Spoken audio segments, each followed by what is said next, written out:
U protekle 2 nedelje javno komunalno preduzeće Vodovod i kanalizacija Zrenjanin izvelo je radove na sanaciji havarija i otklanjanju uzroka zadržavanja atmosferskih voda na putnim, pešačkim i zelenim površinama nakon obilnijih padavina i to na uglu ulice Cara Dušana i Magistrale, u Gundulićevoj ulici kod zgrade suda i kod medicinske škole na Bagljašu, a sve u cilju unapređenja funkcionisanja atmosferske kanalizacione mreže i nesmetanog kretanja motornih vozila, biciklista i pešaka. Iz istih razloga proteklih dana izvedeni su radovi u ulici 9. maja u mesnoj zajednici Sava Kovačević, koji su obuhvatali sanaciju havarije na atmosferskoj mreži, da je zamenjen deo oštećene cevi novom, reparaciju postojećih šahtova sa slivnim rešetkama, kao i nivelaciju terena u okviru koje je izvršeno skidanje postojećeg asfalta sa 80 metara pešačke staze i platoa ispred marketa i ponovno betoniranje ovih površina.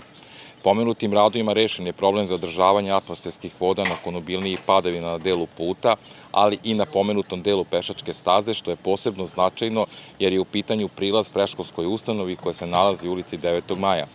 Pored otklanjanja kvarova i eliminisanja drugih uzroka koji dovode do zadržavanja atmosferskih voda na javnim površinama nakon obilnijih padavina, u sklopu redovnih aktivnosti na održavanju atmosferske kanalizacione mreže, Vodovod i kanalizacija vrši ispiranje mreže i čišćenje slivnih rešetki. Trenutno se ispiranje atmosferske mreže i čišćenje slivnih rešetki sprovodi u Pančevačkoj ulici kako bi se uklonilo lišće, trava i komunalni otpad sa slivnih rešetki i same mreže i na taj način održala njena efikasnost i sprečila mogućnost zadržavanja atmosferskih voda na javnim površinama nakon obilnijih padavina. Radovi na redovnom održavanju atmosferske mreže javno komunalno preduzeće Vodovod i kanalizacija Zrenjanin sprovodit će i u narednom periodu.